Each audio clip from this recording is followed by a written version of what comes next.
Hey guys, it's Jaden.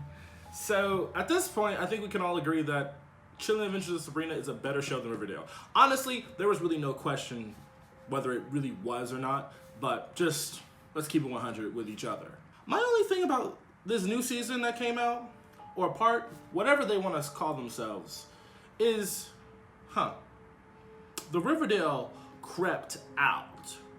And Riverdale really wants to play some games. If you haven't seen Chilling Adventures of Sabrina, essentially retelling of Sabrina through a lens of horror from the 2014 comic done by Robert Aguirre Sacasa. It's just very horror, very occulty, very not Melissa Joan Hart and pointing and shooting. Very devil, occult, witchy, not some I Am Newt shit, but some like real, like, wow, she did type shit, you know?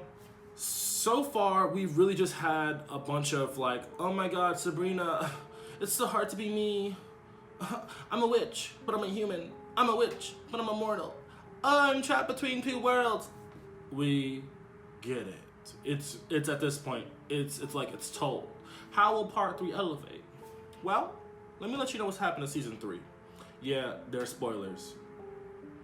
Accept it. Sabrina wants to save Nick from hell, who has Satan inside of him, and in doing so, she ends up taking the crown of being queen of hell. However, this clayman named Caliban ends up coming into place being like, hey, I want this crown. Prudence and Ambrose interact with Voodoo to find Blackwood, who is basically trying to do a Where's Carmen Sandiego around the world. And they bring him back to Greendale with the grown version of Judith, Letitia, whatever the hell she wants to call herself. Also, there's this time egg doing some timey-wimey stuff. Sabrina and Roz become cheerleaders, and in the most Riverdalian way, they cover. It's tricky to rock a rhyme, that's right on time. It's This is what I'm talking about. They take Satan out of Nick's body and put it into Blackwood's. Theo has a crush on a boy named Robin. Caliban challenges Sabrina for the crown, and they have to go on the amazing Grand Magical Hell Games race. They're looking for the unholy regalia. Herod's crown, Pontius Pilate's bowl, and Judas's 30 pieces of silver. It's very Triwizards tournament rule, but they have it in rounds, you know, obviously giving a little Christian vibe, but the negative aspect. Since last season, the Church of Night Coven is losing their powers. A carnival comes to town, Roz gets a feeling about the carnival. Yeah, she's gonna turn to stone. Sabrina gets Herod's crown, and Caliban steals the crown when the crown's guardian arrives. So Caliban wins the first round of the amazing Grand Hell Magical Games race.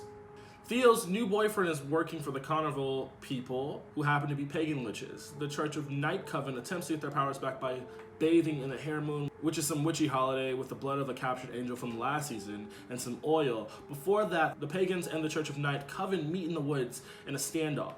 Hell is cursed and turned into a spider, a snake bites Dorcas, and Nick kills the snake, offending the pagans, who later interrupt the Hare Moon from recharging the witch's powers. Dorcas is turned to stone, Agatha is driven crazy, Sabrina gets Pontius Pilate's bowl though, winning round 2 of the amazing Grand Magical Hell Games race. The pagan witches want to kill our favorite coven. The Church of Night Coven calls for reinforcements from the hedge witches, including the voodoo witch Mambo Marie that Prudence and Ambrose met earlier, but they're interrupted by Agatha and her crazy ass. Zelda feels challenged by Mambo Marie's presence, she'll get over it.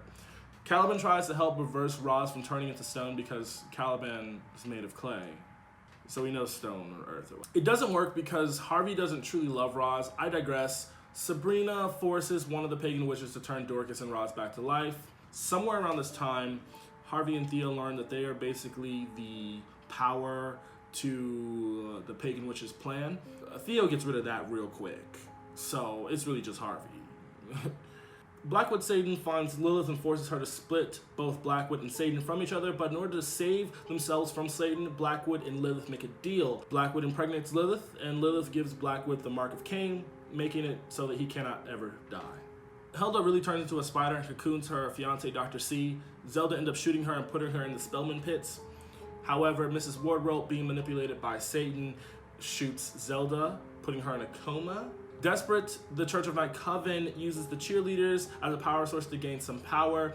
Sabrina gets tricked by Caliban in the amazing Grand Magical Hell Games race and ends up giving the silver to Caliban, and he traps Sabrina in stone. Meanwhile, all things go bonkers and everybody dies. Agatha is let out of the dungeon by Blackwood, who killed Dorcas. Prudence accidentally kills Agatha. Blackwood kills Prudence, Mamba Marie, and Zelda, who's still in that coma.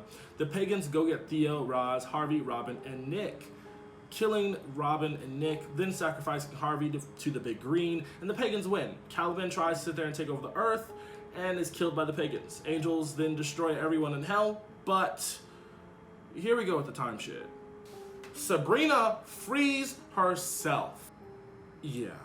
Sabrina frees herself from the stone decades in the future, and she gathers the unholy regalia and runs into Ambrose when she traverses the future. She learns what happens to everybody, and they end up making a time machine smell out of the unholy regalia and the time egg from earlier. Sabrina goes back into the past to try and make some better decisions, and she helps everyone not die. But I'm pretty sure Dorcas still dies. Oh well. Zelda, waking up from her coma, recognizes the power of Hecate. She and all the women witches, including Roz, raise Helda from the Spellman pits. I'm really confused as to why Roz was there. The Coven and the humans tricked the pagans into thinking Robin delivered Harvey to them, but it was really just a plague witch instead, who basically plagues the hell out of the Big Green, and yikes. The entire Church of Night, or better yet, I think now known as the Order of Hecate, comes out and they're like, hey, you thought. The pagans retreat and they're killed by the Coven and humans as they scrounge around trying to sit there and escape. Odd that some human teenagers were out here participating in all this. I expect Sabrina to do this, but like Harvey and Roz and Theo, okay, all right. Are they in the Coven now? These are questions. But Sabrina also has to finish the challenge that she started in the amazing Grand Hell Magic Games race. So she ends up tricking Caliban, trapping him in stone, and then she runs into herself. But she has another idea.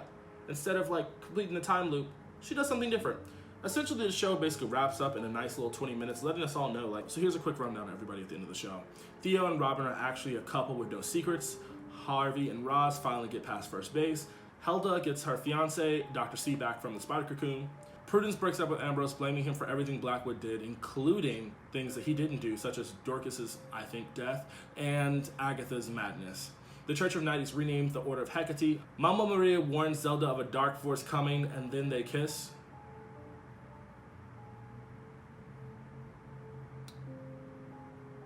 I think I finally understand why people didn't see Kylo Ren and Rey getting together now.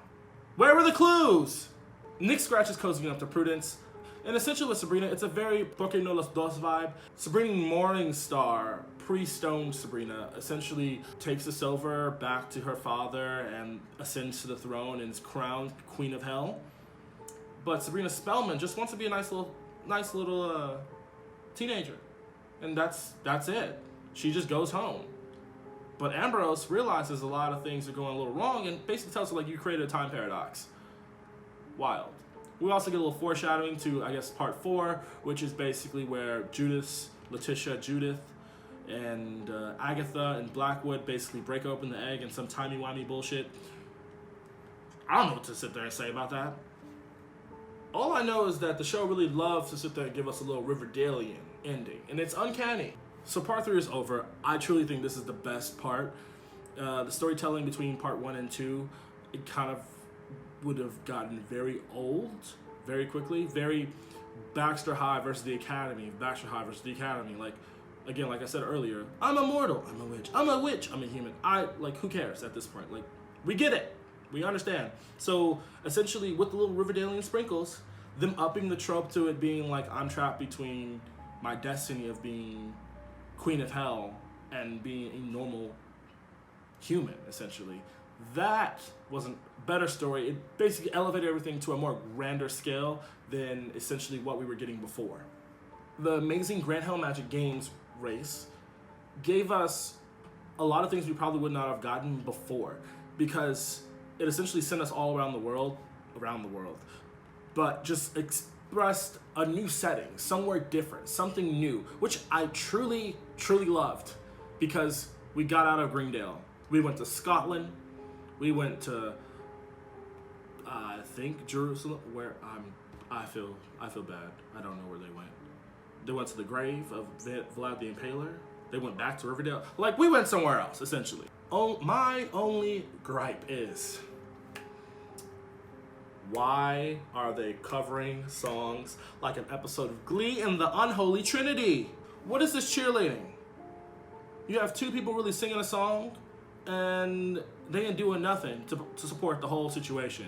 Just swinging a pom-pom around, letting them know, like, hey, we got it. Like, what are you really bringing to the table, Sabrina? What are you bringing to the table, Roz? I don't see it. This is so Riverdale-y. But you know what?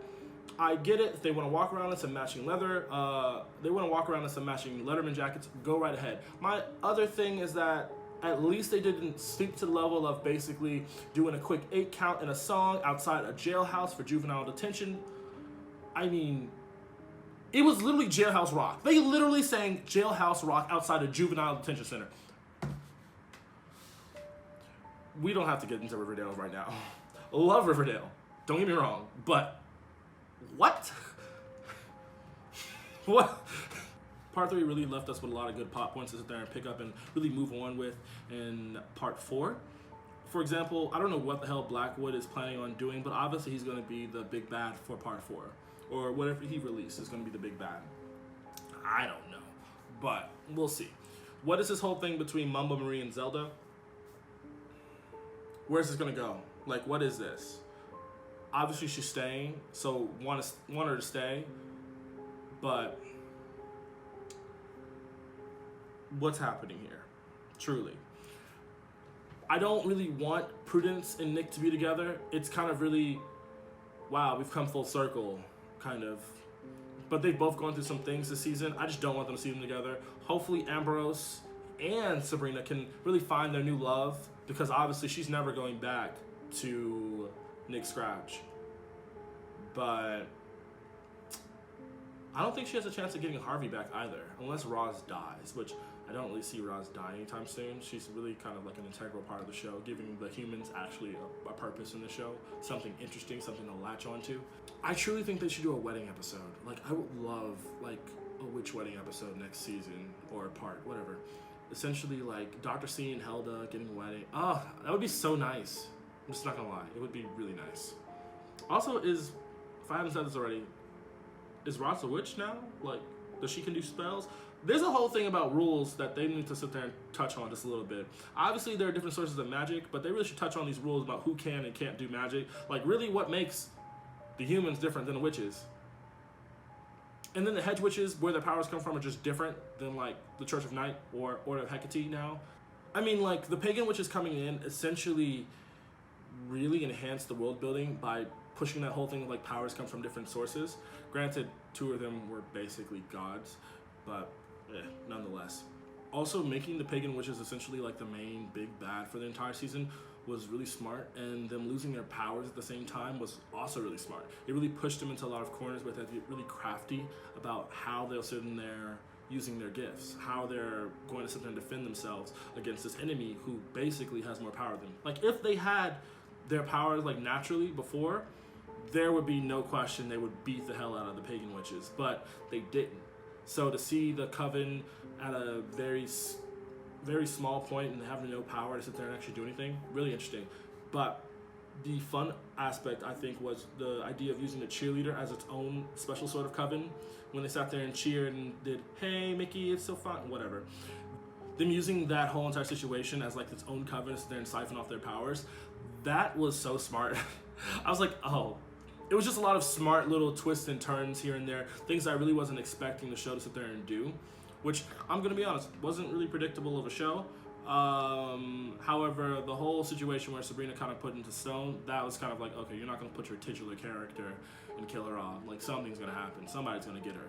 But for the most part, like, a lot of things you just kind of didn't see coming. Like, it subverted a lot of the expectations of what you think they were really going to do. When they were put into a situation to do the worst thing, they were like, let's not do that. Let's do this. It was really cool to see that, and I feel like that really talks about like a lot of the growth and just like, I would say, good writing that the show has. I know they had a little Riverdale in sprinkles, so we can't really say too much about writing, but like, it fit the vibe of the show, essentially. I do have an issue though with Sabrina. I think she is a horrible character. like person-wise, not necessarily like badly written or anything. I just think that she's literally the worst protagonist. Like, almost on Archie levels of protagonist bullshit, but like bad. She has so much hubris, so much savior complex, so much hero complex, so much, like, she's so narcissistic, like everything really revolves around her, and she acts like everything revolves around her. But I get it, she's a 16-year-old girl, so whatever. But it just, she doesn't really take responsibility for her actions, and it doesn't really make me see like she's really growing as a person. It just feels like every part she's kind of put into situations, and she doesn't really take anything from them. Or she kind of does, but like she doesn't really take anything from them. She's like, oh, for example, like even the ending of this season, essentially she's just like, oh, let's do both, without thinking about the consequences of like, oh, this is actually going to probably cause a lot of issues. Like, this could be a whole time paradox situation. This could be a whole little problem. This could be a new timeline. Like, she doesn't think very far and ahead, and I think it's because she's really not the smartest witch around. I like that she relies on Ambrose as being her book person, but she does not take responsibility for her actions ever. And I think that is my biggest qualm with her as a character.